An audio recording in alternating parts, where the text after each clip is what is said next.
संकष्टी चतुर्थी व्रत गणपति के आशीर्वाद का पावन उत्सव है। इस व्रत में भक्त संकटों से मुक्ति की भावना से उपवास करते हैं। चंद्र दर्शन के बाद व्रत का पारायण किया जाता है। गणेश जी संकट हरण करने वाले विघ्नहर्ता करुणामय पिता हैं। व्रत की कथा सुनना और सुनाना अत्यंत शुभ माना जाता है। नियमित रूप से पुराने समय की कथाएं हमें धैर्य और श्रद्धा सिखाती हैं।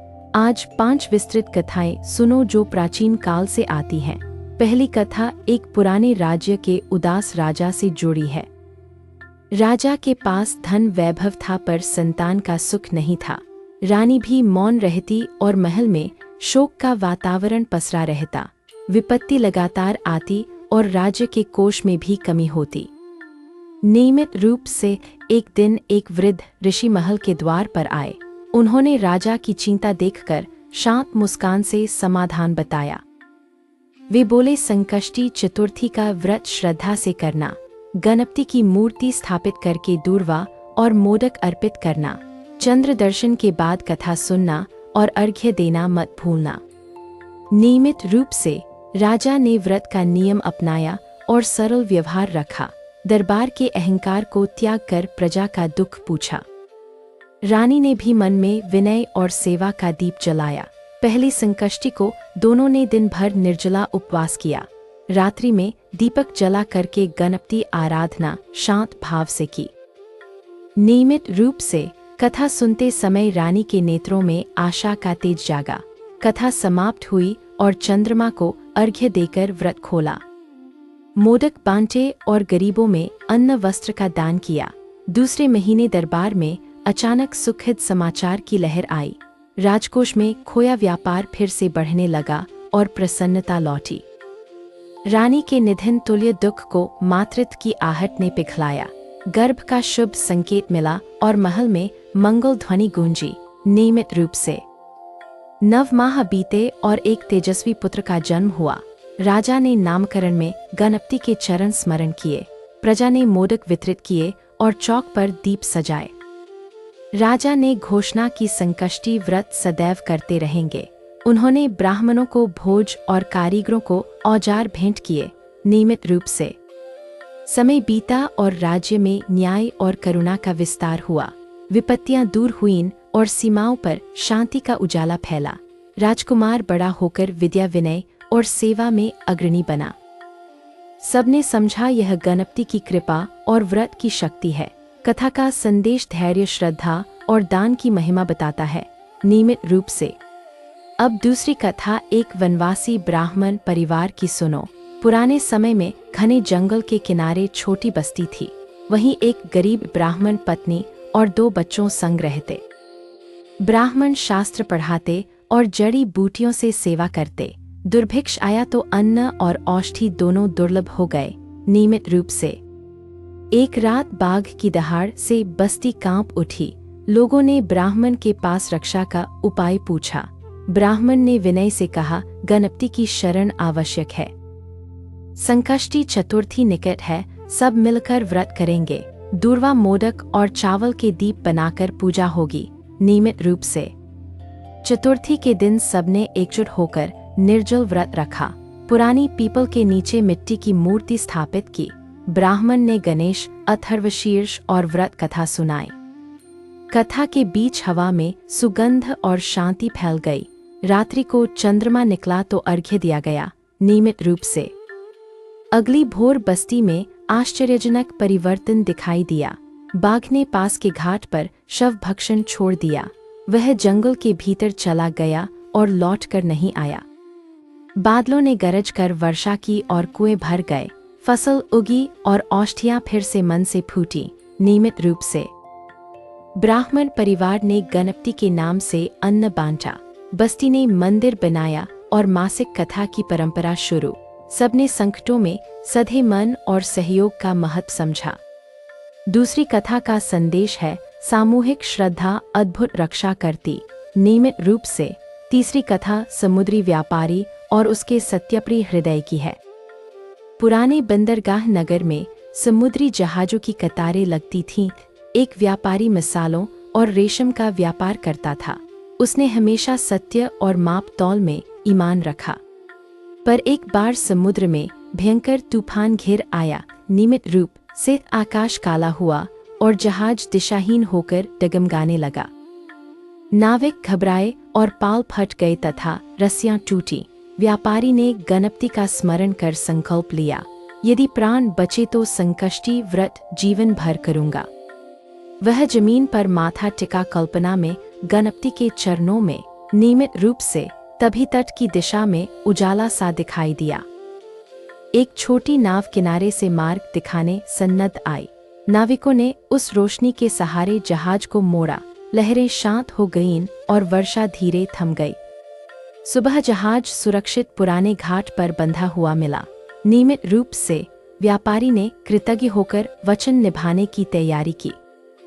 उसने मासिक संकष्टी व्रत और कथा का क्रम बनाया। गरीब नाविकों के परिवारों को अनाज और कपड़ा बांटा। उसके गोदाम में पहले से अधिक व्यापार बढ़ा। धन आया पर लोभ नहीं बढ़ा, केवल सेवा बढ़ी। नियमित रूप से व्यापारी ने बंदरगाह पर छोटा गणपति मंदिर बनवाया। यात्रा से पहले हर जहाज वहां आरती कर निकलता। नगर में यह परंपरा बहुत वर्षों तक चलती रही। तीसरी कथा का संदेश व्रत और वचन की दृढ़ता है। नियमित रूप से चौथी कथा एक किसान और उसके सूखे खेतों की है। पुराने गांव में एक परिश्रमी किसान रहता था। बरसों से बारिश कम हो रही और बोरिंग सूखते थे। किसान मेहनत करता पर फसल दोगुना घाटा दिखाती। गांव में चिंता और ऋण के बोझ से लोग झुकते। नियमित रूप से एक दिन किसान की दादी ने पुरानी कथा सुनाई। बोली, बेटा, संकष्टी चतुर्थी का व्रत उपाय है। तुम नियत शुद्ध रखो और गणेश जी का ध्यान। दूर्वा मोदक और मिट्टी का छोटा चौतरा बनाओ। कथा के बाद चंद्रमा को अर्घ्य देकर व्रत खोलना। नियमित रूप से किसान ने पूरे गांव को साथ जोड़कर आयोजन किया। सबने बारी बारी से पाठ और भजन गाए। कथा के समय बच्चे दीप थामे शांत बैठे रहे। रात को शीतल हवा चली और बादलों ने घर किया। अगली भोर खेतों पर पहली झमाझम वर्षा हुई। नियमित रूप से मिट्टी की खुशबू से मन खिल उठा और उम्मीद लौटी। किसान ने अगले महीनों में व्रत निरंतर जारी रखा। तिलहन और अनाज की उपज बढ़कर घाटा मिट गया। गांव ने अनाज भंडार भरे और ऋण चुका दिए। नियमित रूप से किसान ने तालाब खुदवाए और वृक्षारोपण का संकल्प लिया। गांव हरा भरा हुआ और पशुओं को पानी मिला। चौथी कथा का संदेश परिश्रम के संग श्रद्धा रखो। नियमित रूप से पांचवी कथा एक राजकुमार और भ्रमित राज्य की है। पुराने युग में एक सीमांत राज्य पर संकट था। राक्षसी चालों से पड़ोसी सरदार व्यापार में बाधा डालते। दरबार में मतभेद बढ़े और सैनिकों का मन डगमगाया। नियमित रूप से युवराज ने अपनी मां से मार्गदर्शन विनय से मांगा। महारानी ने कहा, पहले भीतर की शंका शांत करो, गणपति की शरण लो और संकष्टी व्रत आरंभ करो।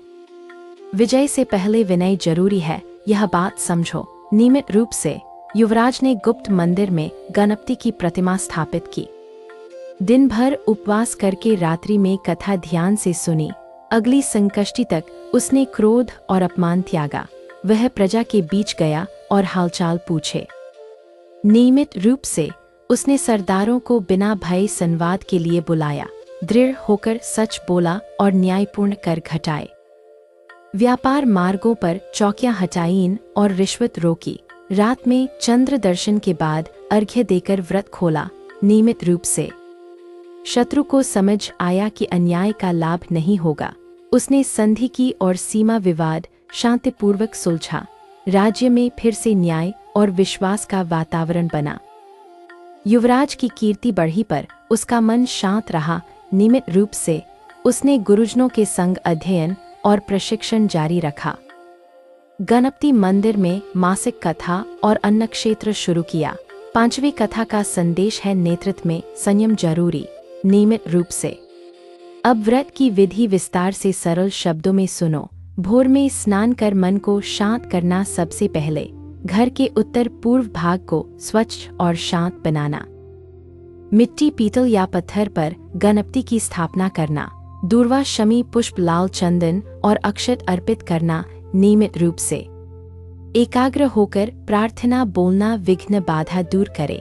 दिन भर संयम रखना और क्रोध वचन दोनों पर प्रहरी। जरूरतमंदों की सेवा करना और पशु पक्षियों को दाना। संध्या में दीप जलाकर कथा ध्यान से सुनना चाहिए। नियमित रूप से चंद्र दर्शन होते ही अर्घ्य के साथ धन्यवाद व्यक्त करना। परिवार संग प्रसाद बांटना और मीठे शब्द बोलना। दूसरे दिन ब्राह्मण या वृद्धों का आशीर्वाद लेना। नियमित रूप से इन कथाओं में एक सूत्र श्रद्धा और धैर्य दिखता। संकट चाहे कैसा हो, साधना से मन स्थिर रहता। गणपति की कृपा से मार्ग और समय स्वतः बनते। नियमित रूप से दान, सेवा और सत्य, 3 दीप जीवन में जलते। व्रत उनका तेल है जो प्रकाश को स्थिर रखते। अहंकार बुझता है और करुणा की हवा चलती। नियमित रूप से पहली कथा ने संतान सुख और राज्य की समृद्धि बताई। दूसरी ने सामूहिक श्रद्धा से भय का अंत समझाया। तीसरी ने वचन और व्रत की निष्ठा दिखलाई। चौथी ने परिश्रम संग कृपा का जल बरसाया। पांचवी ने संयमित नेतृत्व से विजय का मार्ग सिखाया। नियमित रूप से इन कथाओं को सुनना भर नहीं, आचरण में उतारो। छोटे छोटे कर्मों से बड़ा परिवर्तन धीरे आता। एक दीप रोज जलाओ और मन को नम रखो। नियमित रूप से मोदक की मिठास जैसी वाणी रखो सबके संग। दूर्वा जैसी सरलता से जीवन के मोड़ पार करो। गणपति जैसे बुद्धि और विवेक का संतुलन सीखो। नियमित रूप से जब अगली संकष्टी आए तो एक संकल्प नया लो। किसी की मदद करोगे या किसी को ज्ञान बांटोगे। संकल्प छोटा हो पर निभाने का साहस बड़ा। नियमित रूप से इस प्रकार व्रत केवल अनुष्ठान नहीं, जीवन का अभ्यास। कर्म, वाणी और विचार में सात्विकता का निरंतर अभ्यास, यही संकष्टी चतुर्थी का अमूल्य संदेश माना जाता। नियमित रूप से गणपति बाप्पा मोरया, मंगल मूर्ति मोरया कहते चलो। कथा सुनाने सुनने वाले सब पर कृपा बनी रहे। संकट हरण कर सुख, समृद्धि और स्वास्थ्य का आशीष दे। नियमित रूप से जब भी मन घबराए, गणपति के चरण याद करना। धीरे धीरे श्वास लो और चिंता को विदा करो। श्रद्धा, धैर्य और सेवा से हर राह प्रकाशित करो। नियमित रूप से कथा यहीं पूर्ण होती पर साधना निरंतर चलती रहती। अगली संकष्टी तक स्मरण और सेवा की राह पकड़ो। गणपति की कृपा से सबके घर में मंगल हो। नियमित रूप से